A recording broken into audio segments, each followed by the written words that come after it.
Hello दोस्तों, तो आज हम करने वाले हैं स्पार्क प्लग के बारे में। देखिए, स्पार्क प्लग बड़ा सिंपल सा कंपोनेंट हमारे इंजन का और बहुत ही ज़्यादा इंपॉर्टेंट कंपोनेंट।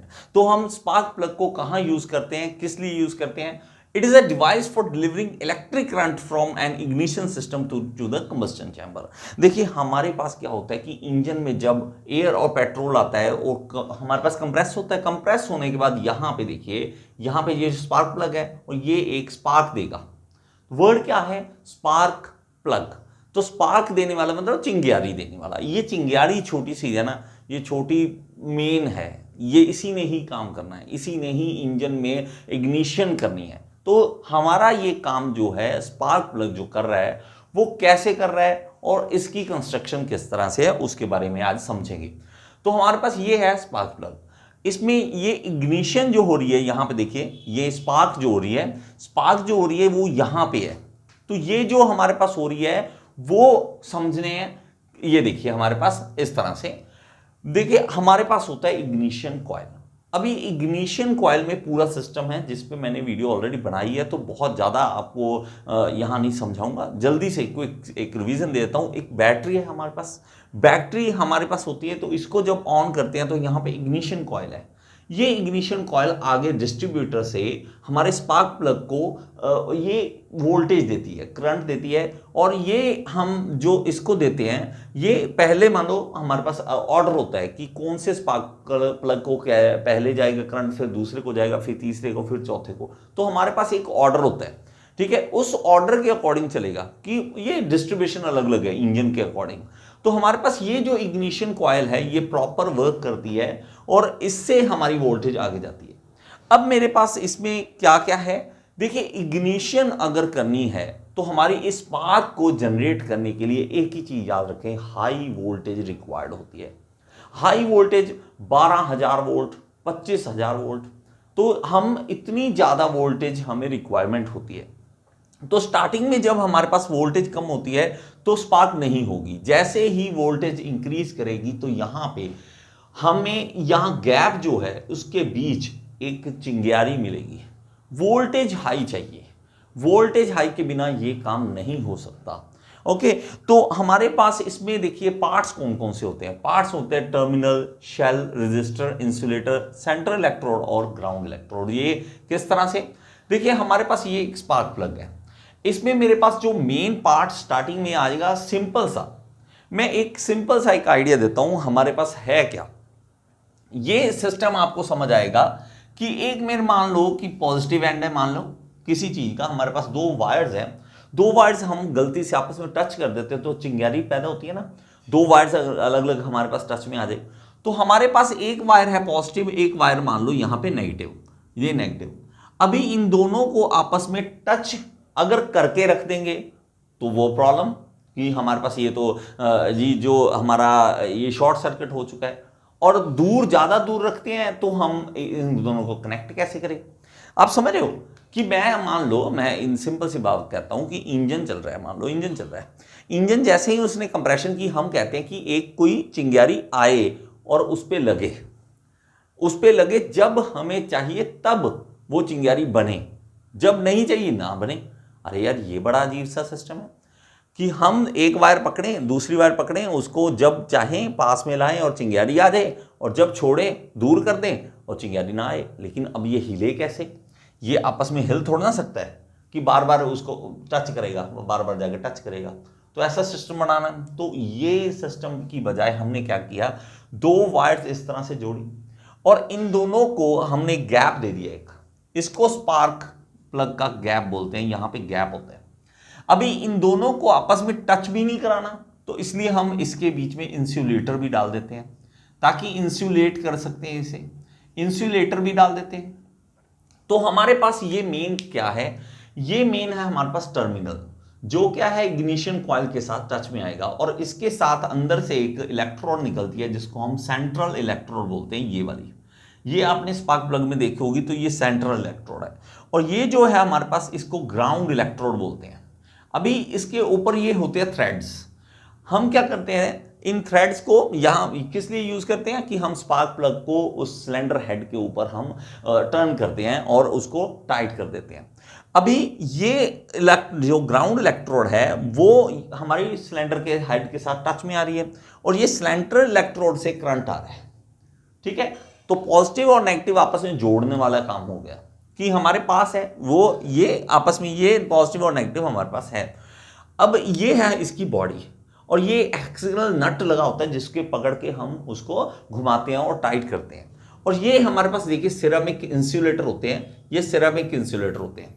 ये किस लिए होते हैं कि हमारे पास इंसुलेट करना है। देखिए बॉडी जो है इसमें वायर, इसके अंदर करंट है, तो हाई वोल्टेज वाला करंट अगर बॉडी के साथ टच में आएगा, अगर बाइक की है, बाइक की बॉडी के साथ टच में आएगा तो प्रॉब्लम है, सीधा ही करंट है, ठीक है, हाई वोल्टेज है। तो हम उसको रोकने के लिए यहाँ पे सिरामिक का इंसुलेटर यूज करते हैं। ओके, सिंपल सा है, ये चीज आपको समझ आ गई होगी। और यहाँ पे टिप भी देखो, इंसुलेटर की टिप भी बना रखी है, यहाँ पे इंसुलेटर टिप है और इसको हम बोलते हैं गैस्केट। ये है गैस्केट। ये गैस्केट क्या है, जब हम सिलेंडर हेड के ऊपर टाइट करेंगे ना उसे, तो उसके अंदर पानी ना जाए, उसके अंदर हवा ना जाए, ठीक है, तो लीकेज ना हो वहां से, तो उसके लिए हम क्या करेंगे, यहाँ पे गैस्केट और सीट इसे बोल देते हैं, वो यूज करते हैं।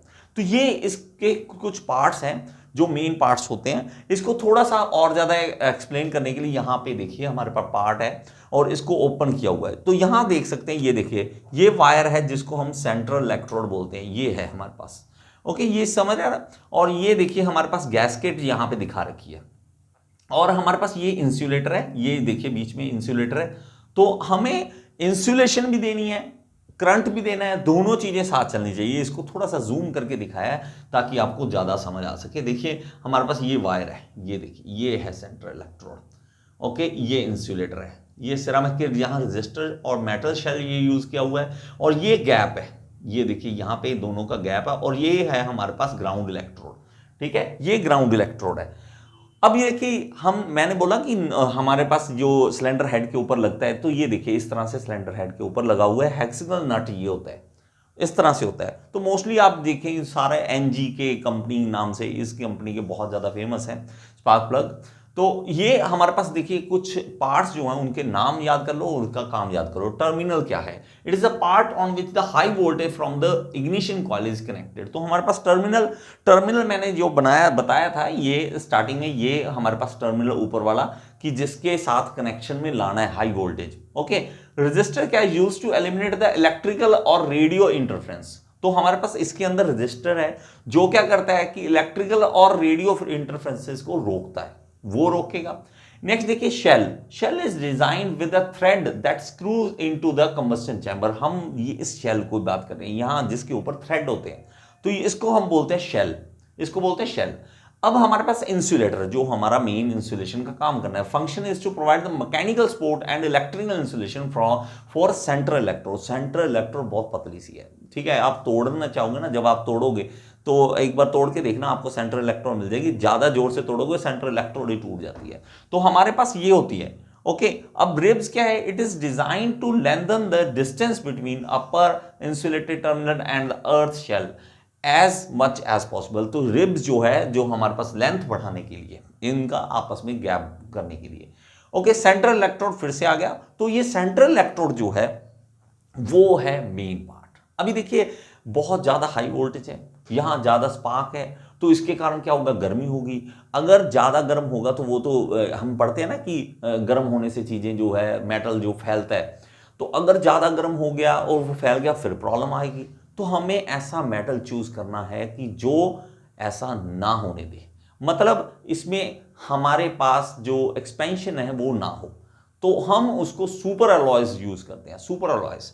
तो हमारे पास इसमें सुपर अलॉयज में टाइप्स कौन से आते हैं, निकल कॉपर अलॉय आ जाता है, प्लैटिनम आ जाता है, इरिडियम आ जाता है। तो हमारे पास ये सेंट्रल इलेक्ट्रोड ही है जो हमारे पास चेंज होती है, उसी के अकॉर्डिंग वैल्यू चेंज होती है, उसी के अकॉर्डिंग पैसे चेंज होते हैं इसके। आप देखोगे तो आप पूछना इरिडियम का कितना है, तो अलग अलग रेट आपको मिलेंगे। तो निकल कॉपर आपको नॉर्मल मार्केट में जो मिलेगा तो निकल कॉपर अलॉय मिलता है। अब बोलो कि प्लैटिनम क्यों नहीं डालते, प्लैटिनम डाल दो। अब प्लैटिनम भाई इतना महंगा है कि सबसे पहले अगर प्लैटिनम का पता लगेगा ना इसमें स्पार्क प्लग में, यहाँ पे स्पार्क प्लग में प्लैटिनम है तो चोरी हो जाएगा, तो महंगा है तो वो चोरी हो जाता है। तो हमारे पास ये चीज होती है। तो सेंट्रल इलेक्ट्रोड मेन है हमारे पास। निकल कॉपर अलॉय जो है तो हम इसके बारे में थोड़ा सा पढ़ें। Allows the plug to heat up and also dissipate heat quickly, तो जल्दी से गर्म जल्दी से ठंडा हो जाता है, but is subjected to corrosive degradation, लेकिन इसमें क्रोजन होती है, तो ये दिक्कत आती है। अब इसका जो डायमीटर है वो सेंट्रल इलेक्ट्रोड का 2.5 mm का होता है और सर्विस लाइफ इसकी जो है 20,000 माइल्स तक होती है।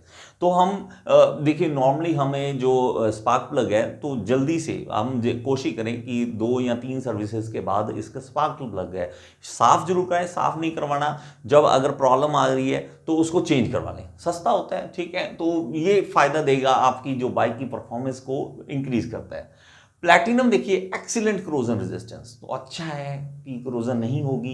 Does not conduct electricity as nickel chromium, लेकिन उसकी तरह नहीं है, इलेक्ट्रिसिटी कंडक्ट नहीं करता है। डायमीटर कितना होता है 1.1 mm, तो बहुत उससे काफी छोटा है।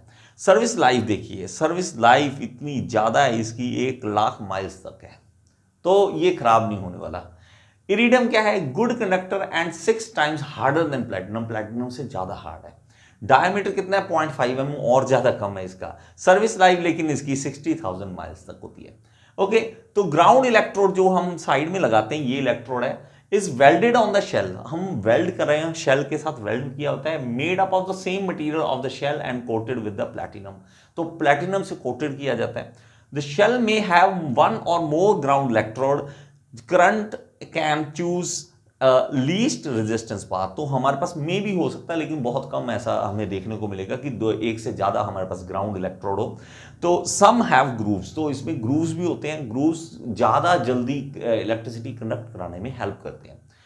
ठीक है, आगे देखिए, if the spark plug is too cold carbon deposit will start to develop between central electrode and the shell, it make ground path for the current to flow. अब लेकिन अगर इसमें कार्बन डिपॉजिट होने लग जाता है तो ये प्रॉब्लम क्रिएट करता है।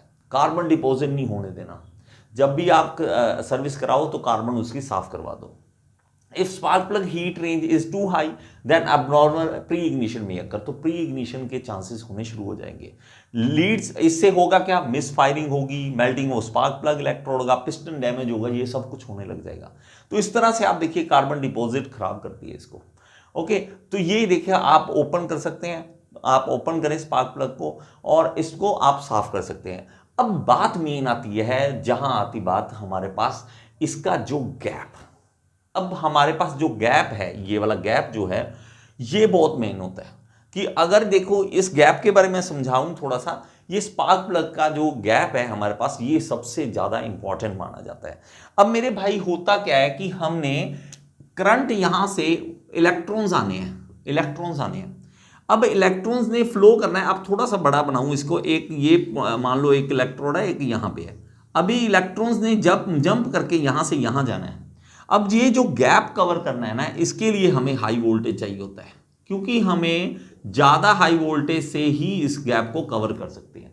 अब इसके अंदर एयर है, एयर को कैसे वो पास करे, तो इसलिए जब कम वोल्टेज होती है तो वो एयर को पास नहीं कर पाएगा, नहीं कर पाएगा, उसमें से जो हमारे पास करंट है, जो इलेक्ट्रॉन्स है, फ्लो नहीं कर पाएंगे। लेकिन जैसे ही हाई वोल्टेज होती है तो एयर को आयोनाइज किया जाता है, आयोनाइज हो जाती है एयर, और आयोनाइज होने के बाद वहां से जो एयर के थ्रू हम करंट जो है इलेक्ट्रिसिटी कंडक्ट करवा सकते हैं। तो उसके बाद हमारे पास यहाँ पे गैप में से जो इलेक्ट्रिसिटी है वो कंडक्ट करती है, उसके कारण स्पार्क पैदा होती है। और इस गैप को आप चेक कैसे कर सकते हैं, फिलर गेज की मदद से। तो हमारे पास फिलर गेज होता है जो, उसकी मदद से हम नॉर्मली क्या करते हैं, 1 रुपए का सिक्का लेते हैं, उसका गैप देख लेते हैं बस, तो ये नॉर्मल सा भी है। तो हमारे पास ये इसका अगर आप इवन एंगल भी चेंज कर दो ना, आपने ट्विस्टेड है तो प्रॉब्लम आएगा, इसको थोड़ा ऊपर उठा दोगे तो प्रॉब्लम आएगा, डाउन कर देगा तो प्रॉब्लम आएगा। ये बीच में सही जगह पे होना चाहिए। अगर ऐसा नहीं है तो हाँ, आपके स्पार्क प्लग में दिक्कत आएगी ही आएगी। आई होप कि ये चीज आपको समझ आई होगी। एक बार जरूर देखें, आपकी स्पार्क प्लग जो आपकी बाइक में स्पार्क प्लग लगा हुआ है तो उसको एक बार खोल के जरूर देखें, आपको देखने पे बड़ा अच्छा लगेगा। अगर पुराना कहीं पे दुकान पे मिलता है तो तोड़ के देखो, तोड़ के देखो उसके अंदर क्या है, मजा आएगा आपको उस चीज का। और इसके बारे में समझने, हाथ में पकड़ो स्पार्क प्लग को और इसके बारे में समझो। छोटा सा क्वेश्चन है, स्पार्क प्लग का गैप कितना होना चाहिए? तो आइडली हमारे पास जो स्पार्क प्लग का, बाइक की बात कर रहे हैं, स्पार्क प्लग का गैप कितना होना चाहिए, ये आपके लिए क्वेश्चन है। देखते हैं, आपने अब होमवर्क करना है, थोड़ा सा ये बताना है कि कितना आइडली होना चाहिए। तो ये था मेरी तरफ से, नेक्स्ट वीडियो में फिर से मिलेंगे। Thank you, bye.